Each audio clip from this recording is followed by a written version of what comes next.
Salut tout le monde, salut les monégasques, bienvenue pour un nouveau débrief. Comme vous le savez tous, c'était encore une trêve internationale, encore 15 jours à attendre son petit club qui joue son petit match en championnat le week-end. C'est assez frustrant d'ailleurs parce que commencer le championnat et l'arrêter directement, c'est compliqué. C'est compliqué pour les joueurs, pour les entraîneurs, pour les supporters. On peut comprendre que l'équipe nationale c'est important, mais bon, il y a déjà beaucoup de matchs et les calendriers deviennent de plus en plus illisibles et ça fait chier. Voilà, ça fait chier de voir que les joueurs sont trimballés comme ça aux quatre coins du monde toutes les 3 semaines, tous les mois, tous les 15 jours, enfin, dès qu'il y a un match international, ça bouleverse tout et c'est chiant. Donc le contexte c'était un petit peu ça pour préparer la 4e journée de Ligue 1, donc le déplacement à Auxerre. Et Monaco avait ce problème des internationaux, parce que Monaco a beaucoup de joueurs qui vont en équipe nationale. Et on se retrouvait donc à devoir préparer un match avec des joueurs qui sont revenus au compte-gouttes, qui sont revenus en début de semaine. Et autant vous dire que le match n'a pas pu être préparé. Voilà, on va le voir que ça a été très évident sur la prestation de ce soir. Mais ce match contre Auxerre était vraiment très compliqué à préparer. Et il a fallu jongler entre deux problématiques, qui est donc cette trêve internationale et la semaine prochaine la reprise de la Ligue des Champions. Donc autant vous dire que pour Hutter c'était compliqué. Pour les joueurs, c'était compliqué et pour nous, ça a été compliqué par rapport au scénario du match. Donc voilà, contexte compliqué, il a fallu trouver les joueurs aptes à jouer, les joueurs à faire tourner, les joueurs à prendre avec des pincettes par rapport au turnover de la semaine prochaine et des matchs nationaux qui ont précédé. Et donc Adi Hutter nous a concocté une équipe surprise avec quand même un effectif très réduit parce qu'il y avait quand même 7 absents. Je les ai notés. Donc Radetzky, blessé pour 2 mois, magnifique. On prend un gardien qui se blesse d'entrée, c'est une malédiction. Golovin blessé, alors ça c'est pas une malédiction, c'est juste normal. Hein, vous inquiétez pas. Golovin qui fait 3 matchs et qui se blesse, qu'on a peut-être encore pour des semaines, voire des mois, c'est normal. Le garçon est en cristal. Pogba, Fati, Pogba on a compris, on lui laisse le temps, peut-être mi-octobre, tout va bien. Fati c'est plus embêtant parce qu'on nous l'avait annoncé ce soir et on nous dit qu'il sera peut-être là la semaine prochaine pour la Ligue des Champions, jeudi. Bon, en tout cas il est sur le bon chemin. Idumbo, alors lui on nous l'annonce blessé, on le voit dans les vidéos qui court comme un lapin. Pas compris, c'est plutôt une bonne nouvelle, je pense qu'il va être là rapidement dans le groupe. Diatta, lui, il est annoncé partant depuis des semaines, voire des mois, il est toujours là. Et le petit Michal qui n'a pas été appelé.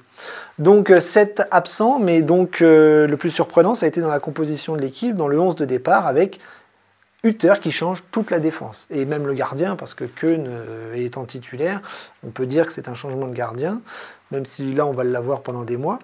Mais il a changé toute la défense, il a changé l'arrière gauche, il a changé l'arrière droit, il a changé les 2 axiaux. Osé, surprenant, compliqué, hein, on va voir un petit peu pourquoi, mais donc il est reparti sur un 4-4-2 avec Ouattara arrière gauche, Vanderson arrière droit, plus de Dyer, plus de Mawissa, Kerrer, Salissou, milieu de terrain, pareil, on change tout, plus de Zakaria Kamara, Zakaria Bamba. Les 2 offensifs, Akliouche Minamino, pas le choix, pas de Golovin, pas d'Idumbo, pas de Fati, etc. Donc, pas le choix. Pas de Golovin non plus. Et devant, Birez Balogun. Donc ça, c'était pas mal parce que c'est un petit peu la doublette titulaire, on a l'impression, de cette saison. En même temps, on n'a pas trop le choix parce que sur le banc, on a Ilinikena et Brunner qui ne sont pas forcément des titulaires de départ, en sachant qu'Embolo est parti. Donc 11 bricolés, 11 surprenants, 11 original, mais 11 compréhensibles parce que, avec tous les critères que je vous ai cités auparavant, on n'avait pas le choix. On a bien compris que Hutter n'avait pas le choix. Donc, match compliqué, scénario de match compliqué, résultat compliqué, fatigue. Je suis épuisé parce que Monaco ne sait pas dominer un match. Monaco ne sait pas gagner un match facilement et donc on est rincé. Première mi-temps compliquée, on a vu des Monégasques qui étaient quand même maladroits, des Monégasques qui n'avaient pas l'air dedans, des Monégasques qui sont tombés aussi sur un os parce que les Auxerrois sont intéressants en ces débuts de saison. C'est un petit club qui est quand même un grand club dans la tête des gens, mais ça reste un petit club. Et ils font un bon début de saison quand même, ils se battent avec leurs armes, ils ont des joueurs intéressants, et ils nous ont fait chier. Ils nous ont fait chier du début à la fin, vraiment, et Monaco est tombé sur un os. On sait que Monaco n'aime pas jouer contre les petites équipes, Monaco n'aime pas forcément jouer contre des blocs bas, même si là Auxerre a quand même plutôt pas mal joué vers l'avant, hein. Ils n'ont pas forcément beaucoup défendu face à nous. Non, ils ont voulu jouer et ils nous ont fait chier. Donc nous, on a été maladroits pendant longtemps. On a retrouvé toutes les lacunes de d'habitude, les lacunes défensives, avec une défense totalement expérimentale qui nous a fait encore très peur, hein, avec Kerrer, Salissou, Ouattara et Vanderson, on va y revenir, mais il a fait un match plutôt intéressant quand même. Voilà, des ballons dans le dos, Keun sollicité une paire de fois, avec un arrêt exceptionnel en première mi-temps, qui va chercher une frappe presque sous la barre. Il se prend aussi un vent pas possible sur un passement de jambes de l'attaquant auxerrois.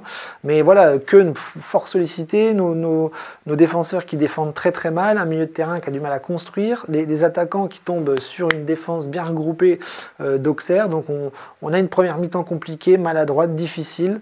Tout le monde est un petit peu à contre-temps et on ne retrouve pas le pressing haut, l'envie d'aller chercher les Auxerrois dans leur camp. On rame. On rame physiquement et on rame techniquement. Mais dans ce marasme de cette première mi-temps avec des Monégasques qui nous donnent une prestation très compliquée, on va réussir à ouvrir le score sur un cafouillage en fin de match, juste avant la mi-temps. Un ballon qui rebondit pas bien dans les 18 mètres et le ballon arrive plein axe et Minamino arrive par derrière, surgit et met un plat du pied sur la gauche du gardien et va marquer le but qui nous fait beaucoup de bien parce qu'honnêtement c'était pas mérité du tout. Monaco n'était pas bon, Auxerre était vaillant et on aurait franchement eu un 0-0, ça n'aurait pas été volé. Donc en deuxième mi-temps, on se dit il va peut-être falloir faire des changements parce que derrière ça va pas. Au milieu de terrain, on a quand même une petite satisfaction. On va voir avec le petit Bamba qui a fait quand même une bonne rentrée, un bon match. C'est rassurant l'absence de Camara par exemple et de Pogba qui n'est pas là pour le moment. Mais à la mi-temps, on se dit, mais qu'est-ce qu'on fait? Soit les Auxerrois vont baisser un petit peu en rythme et va se reculer et se prendre des volées de Monégasques. Et en fait, non, ça va être compliqué. Ça va être compliqué parce que Monaco rentre plutôt bien dans la deuxième mi-temps, mais on sent quand même que les Auxerrois peuvent être dangereux sur des contre-attaques. Ils gardent bien le ballon, franchement, ils jouent bien. Auxerre joue bien au foot, et c'est très intéressant de voir ce qu'ils proposent, parce qu'ils nous bougent un petit peu de partout. Et il va y avoir un fait de jeu en deuxième mi-temps, c'est-à-dire que sur une contre-attaque monégasque, un joueur auxerrois va prendre un deuxième carton jaune et va prendre un carton rouge. Et ça, c'est formidable parce que ça y est, on se dit, ça y est, les Auxerrois vont être à 10, ils vont enfin se mettre derrière et nous, on va pouvoir attaquer et sûrement mettre un deuxième but. Eh ben non! Eh ben non! À 10 contre 11, c'est Auxerre qui fait le jeu. C'est Auxerre qui donne l'impression d'être en supériorité numérique et nous, Monaco, on souffre. On recule. Dès qu'il y a un ballon dans le dos, on est en panique. Dès qu'il y a un ballon sur le côté, dès qu'il y a un centre, ça ne va pas. Donc, on est à 10 contre 11 et on n'y arrive pas, on n'y arrive plus et on n'est pas bon encore une fois. Donc, on recule et sur un ballon anodin côté gauche, il y a un Auxerrois qui va être dans la surface de réparation, qui va centrer très fort dans l'axe et Salissou va faire n'importe quoi et mettre le ballon au fond de ses filets.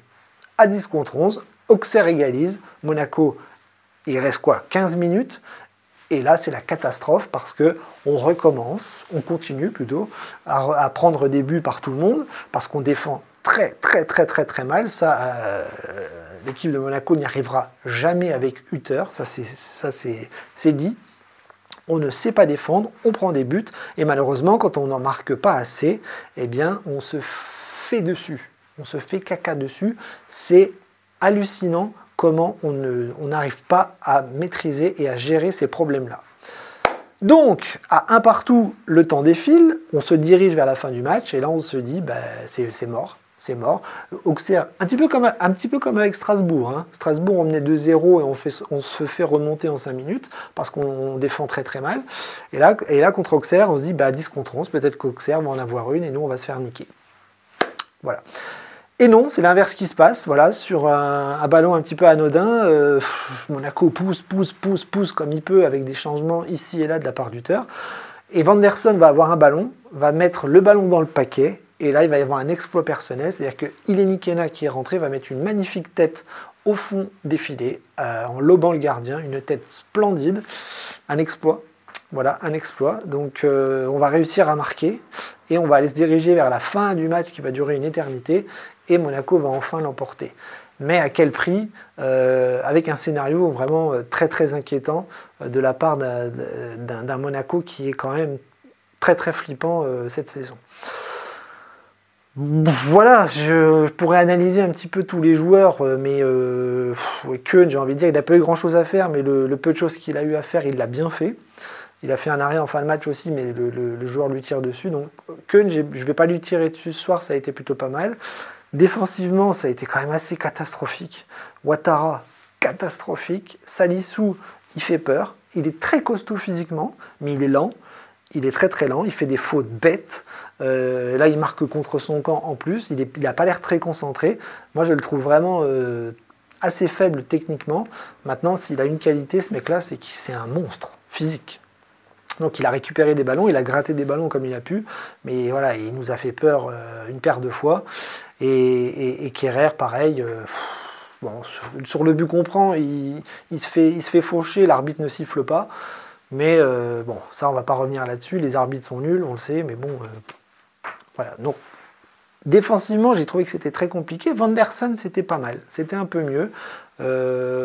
J'ai beaucoup critiqué Vanderson sur le fait qu'il savait pas centrer. Là, ce soir, il me met la tête à l'envers en me produisant le contraire.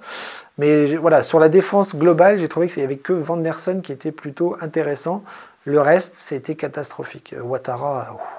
Waouh, les ballons dans le dos, trop facile de l'éliminer. Milieu de terrain, voilà, j'ai trouvé Bamba très bon, meilleur que Zakaria presque. C'est inquiétant d'ailleurs parce que Zakaria, on en parle en bien, mais il faut peut-être en parler en mal aussi quand il est moins bien. Et là, en ce moment, je le trouve vraiment moins bien. Et c'est Bamba qui moi, m'a beaucoup plu. Voilà, surtout la première mi-temps où il était un petit peu partout. Il s'est activé vraiment dans tous les sens. Il avait très très envie. Et voilà. Il a fait une petite boulette en deuxième mi-temps qui aurait pu nous coûter cher. Mais globalement, j'ai trouvé que c'était très très bien pour une première titularisation et pour un premier match. Le milieu offensif, Akliou, je l'ai trouvé en dedans. Pas bon, pas très très bon, pas très concerné, des corners mal tirés, des dribbles ratés, une lenteur peu habituelle. Minamino un peu perdu aussi, toujours à contre-temps en première mi-temps, mais bon, il marque un but et il se bat. Il se bat comme il peut avec ses armes, mais j'ai trouvé les milieux offensifs pas très très intéressants ce soir, comme l'attaque avec Balogun et Birez qui ont été très très très bien muselés par les Auxerrois et on a eu vraiment vraiment du mal à les trouver. Birez ne marque pas, Balogun ne marque pas ce soir, donc offensivement pas bon, défensivement pas bon non plus, donc voilà, globalement un match un peu raté, même complètement raté. Maintenant, c'est les remplaçants qui ont brillé ce soir, dont Ileni Kena, qui nous fait beaucoup de bien avec ce but magnifique, splendide, une tête en l'air avec une trajectoire sublime qui retombe au-dessus du gardien. Donc merci chouchou. Merci chouchou. Donc voilà, je vais arrêter là parce que c'est un match qu'il faut vite oublier parce que c'est pas bon. On fait un début de saison pas bon. On a des points, on a 9 points sur 12, ce qui est bien. d'un point de vue comptable, mais si on analyse vraiment les matchs en contenu, en profondeur, et en grattant un petit peu vraiment tout ce qu'on doit gratter dans les prestations collectives et individuelles, moi j'ai un peu peur pour la Ligue des Champions. Hein. Et pas que la Ligue des Champions. Franchement, si on ne monte pas notre niveau de jeu, on va faire une saison bien dégueulasse parce que tout est un petit peu à l'arraché. Voilà, donc je vous laisse là-dessus. Je vous donne rendez-vous donc la semaine prochaine pour 2 débriefs. Jeudi soir, on débriefera le premier match de Ligue des Champions contre Bruges. Et dimanche, on débriefera le match à domicile contre le FC Metz. Donc c'est des matchs censés être faciles. On est censé prendre beaucoup de points en ce mois d'octobre. Mais là, ce qu'il va vraiment falloir changer, c'est le contenu. Vraiment le fond de jeu de l'AS Monaco cette saison, c'est laborieux. C'est très très très laborieux. Dagemonigu.